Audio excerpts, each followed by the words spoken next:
Here to break down tech's big week and what you should be doing ahead of it, Kelly Intelligence founder and CEO Kevin Kelly and Gerber Kawasaki CEO Ross Gerber. Welcome, gentlemen. This is the week that always gets people's hearts pumping during earnings season because you've got these huge names. Kevin, what is the number one thing, no matter who's reporting, that you'll be looking for? Margins, and we're actually really concerned about that because we know that they're all going to have revenue growth except Meta, but the earnings growth is not going to keep up with that. In some instances, it's actually going to be negative. So we want to see how they're going to hold up with their margins, and then once they report their margins, what their guidance is going to be, because we know it's tough out there. And just like with what just happened with Tesla, where they've actually have concerns about China, we're concerned about that as well.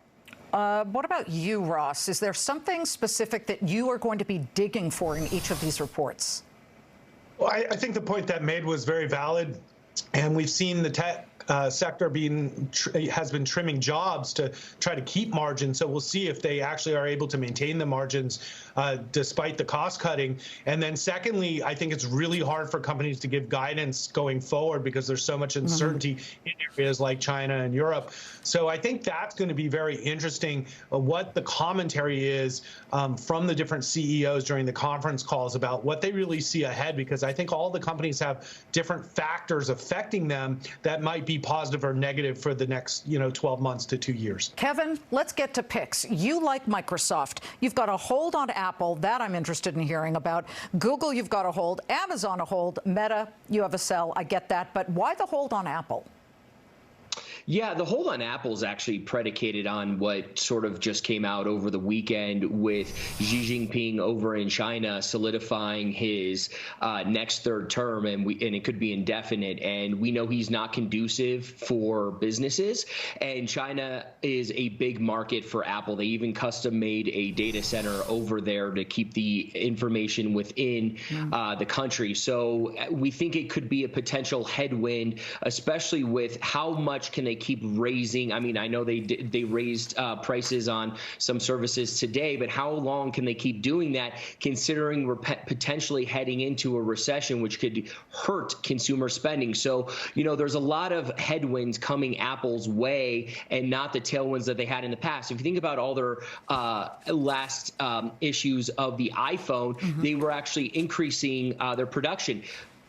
Month ago, they actually decreased their production for the latest iPhone. So that's not a good sign. So we think there's too many headwinds in the way of Apple, especially on the macroeconomic side and the currency side when it comes to China. Although I would say I'm not sure Apple confirmed that. There were reports that they were, scaling back or contracting a little bit on their production. But Ross, I know you hate Meta. I get it. And you said TikTok is absolutely crushing them. But I want to hear, because you like Amazon, you like Microsoft.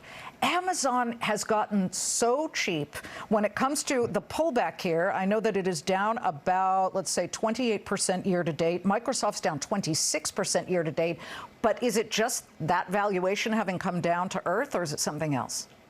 No, I mean, it's nice to see these stocks a little more reasonable valuation. Amazon's still relatively expensive, but what I really like is, Amazon has really moved aggressively into the entertainment industry, and they've had a lot of success now with football and their streamer, and a lot more success than Apple recently in the streaming business. And with the MGM purchase, they're going into the theaters and really attacking the ad business in a very aggressive way. And this is a big plus for Amazon, and I like the direction. So the traditional shopping business isn't that exciting to me, but everything else, including AWS, is starting to get a lot more exciting in Amazon.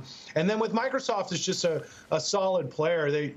I'm a little worried about the PC slowdown, but in general, Microsoft is in a prime position in all the businesses they're in, and we expect them to continue to execute well despite some of the challenges they face in the computer business. Kevin, guide our viewers, because right now it is all about margins, managing costs. But don't these big tech companies not only have to attack the costs, but also continue innovating? And that's expensive. And those two things are hard to do at the same time. Who does it best? They're exceptionally hard. Yeah, they're exceptionally hard to do, and that's why, when you look at a company like Amazon, they have their hands in so many different pots. I mean, if you think about how they have their e-commerce platform, they have cloud computing. It's too hard. They've got enterprise and consumer, so that's why we like Microsoft. Where if you really want to play enterprise spend, which should hold up better than consumers in a recessionary environment, Microsoft is the play, especially if you want to get the tailwinds of cloud computing and AI and all those other enterprise spend areas, where if you look at the other names, there's too much exposure to a lot of the consumer areas that can get hit harder, especially on the advertising side. It's a great business, but Microsoft is so diversified in enterprise, that's the way to play it, especially with 10% revenue growth expected. Ross, I have to ask you about Tesla, because of course you are the Tesla guy. You've been bullish. You made a lot of money on this trade.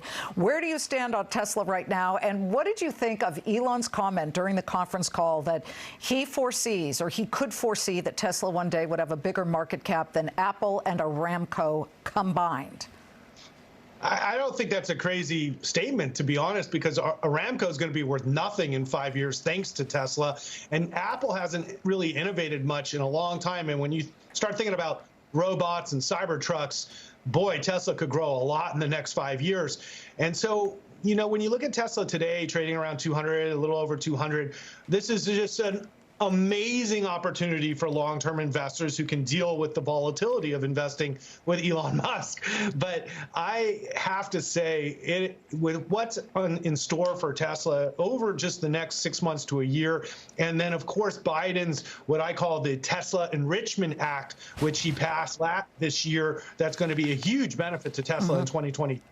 You got to look at this stock if you're a growth investor, for sure. That is a bold statement. Yeah, but go ahead. Wait, let me just say, that is a bold statement, saying that Aramco will be out of business because of Tesla. I like your thinking. I mean, I think it's interesting. Might not happen as quickly, but go ahead, Kevin. Yeah, Liz, there's not enough rare earths or copper being mined in order to support the bullish thesis that Ross is laying out. Yeah, there's room for it, but it's going to take a lot longer for the green revolution to take hold in solar panels as well as electric vehicles that everyone's all hopium on, right? I mean, they're hoping it's and will it into existence, but you know what? The facts of the matter are not enough copper, not enough rare earths, and not enough production capacity to meet those needs. There's lithium everywhere. We have commodities all over the United States, and we're building them in mines like MP. We have to extract it, though. Ross, we can't You can't extract, exactly.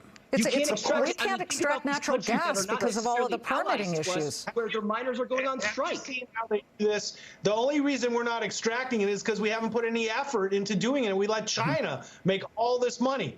So we're extracting and we're opening mines all over the world as we speak. Okay, quickly, before we go, Ross. Twitter. Is he going to buy Twitter? What is happening? He's supposed to make a decision by this Friday at 5 p.m. or else the judge is going to get so mad.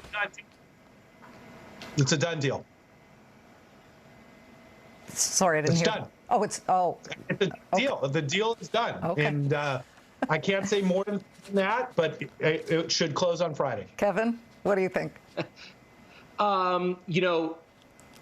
It's most likely going to go through if the debt markets and the banks fully support Elon in this. But the wild card is the administration, and I think there's some regulatory concerns. So that would be the only way it doesn't close.